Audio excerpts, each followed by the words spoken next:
Hey, I'm Jamey from Stonemaier Games, and today I'm going to talk about my favorite mechanism in the expansion to Tokaido. I don't really have a box for it, but this is Tokaido. The expansion is the Crossroads expansion for Tokaido, which I had heard takes Tokaido and adds a few layers of complexity to it, bringing it up to kind of a gamer weight game.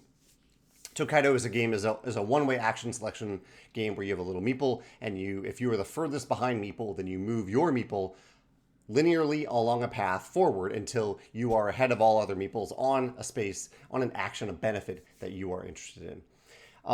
And in the original Tokaido, here's what the board looks like. You can see it here. So you're moving along that path. In the original Tokaido, when you land on an action, you gain that benefit for that location, for that stop. And you have no choices there. So the choice is, which action do you want to stop on? That's the choice. The Crossroads expansion gives you an alternative benefit or alternative thing to do at each of those stops. I'm going to go through them in this video to share them with you. Most of them involve cards. It's a very small expansion. It's mostly just these cards, but there's also a die. The die has some faces on it that say like ×2, ×3, ×4. There's also an X on one side. When you go to, I don't know the names of any of these places, but there's a place where you normally get 3 coins. Instead of gaining 3 coins, you can gamble. You can spend 2 coins, and then you roll the die, and you get 2 coins, which is not a choice. You can't choose how many coins you put into it. It has to be 2 coins. You get 2 coins times the number that appears on the die. So if I roll a ×3 on the die, I get my 2 coins back plus 4 other coins. I get a total of 6 coins. If I roll the X, I just lose the 2 coins. There's only one of those. The best is ×4. I get 2 × 4 in coins. I get 8 coins. So there's a little bit of risk reward here. I like the gambling that it adds to the game. I don't think in the game that I played of this that I ever took 3 coins again because I was too excited to gamble. Actually, no, the only time I did it was when I had less than 2 coins. And that's really the thing that this expansion does. It gives you options that can lead to They give you options on each action at any point in the game. So at certain points in the game where an action might be a little bit rote or uninteresting, it makes those actions more interesting. And the other thing it does with these options is it gives you, between the expansion and the core game, you always have an option that's a little bit random, and you have an option that is not random at all. And that's most of what Crossroads is, except for this die. The non-random options are, so at one of the stops, instead of gaining, in fact, I don't know if I always remember what you don't gain. Instead of painting a painting, you can gain one of these cards. They're all the same. All these cards are the same. So instead of painting, you can just gain a coin and 2 points. I found this really helpful because the other 2 players were going deep into paintings, and I was like, I don't really want to do that, but sometimes I just need a little bit of money or I want some points, so you gain one of these cards instead. One of the options is you pay a coin, as shown on this card, or sometimes there are multiple coins. No, all these were just one coin. You pay a coin and you gain one of these cards. These are kind of objective cards that give you points at the end of the game based on things that you have completed. So like this one says gain 2 points for every remaining coin at the end of the game. This one says gain 1 point per souvenir and 2 points per legendary object. Gain 3 points for every uneaten meal. So different things that you can pursue in the game, or maybe have already pursued if you gain one of these cards late in the game. I like that a lot.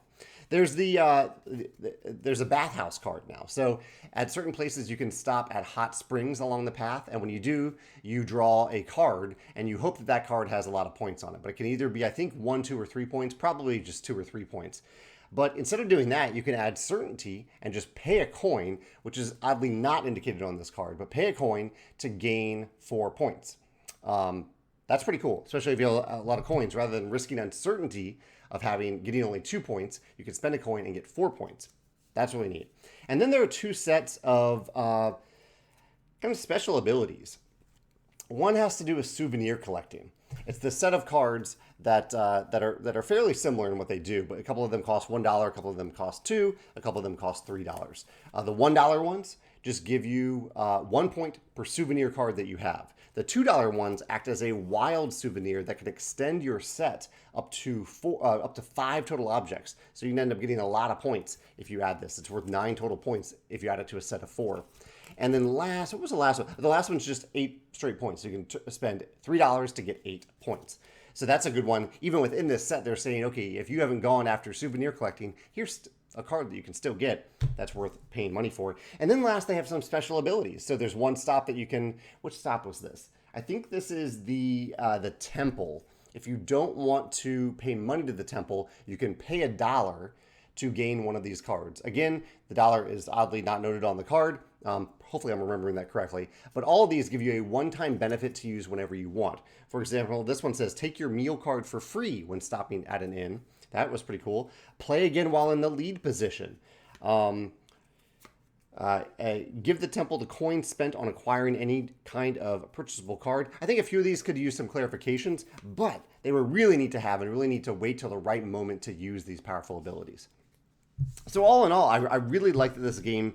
I really like what this expansion did. It did take me a few minutes to, really took me about a third of the game to have the mental capacity to split between these two decisions, because I'm so used to Tokaido, the decision space in Tokaido being which benefit do I want based on how far do I move forward. Whereas now, at any given space, there is a viable benefit for me to gain. So it's we found that it encouraged players to specialize a little bit more than the core game, and it also really did encourage us more to jump to just the next available spot rather than jumping forward to get something that we thought we really wanted, because at any given space, there was something that we wanted. But yeah, I enjoyed the expansion. I'm curious to hear your thoughts, if you usually play with Crossroads or not. If this is the type of thing that you think that you would only play Tokaido with this, or that you would only sometimes want to play with it.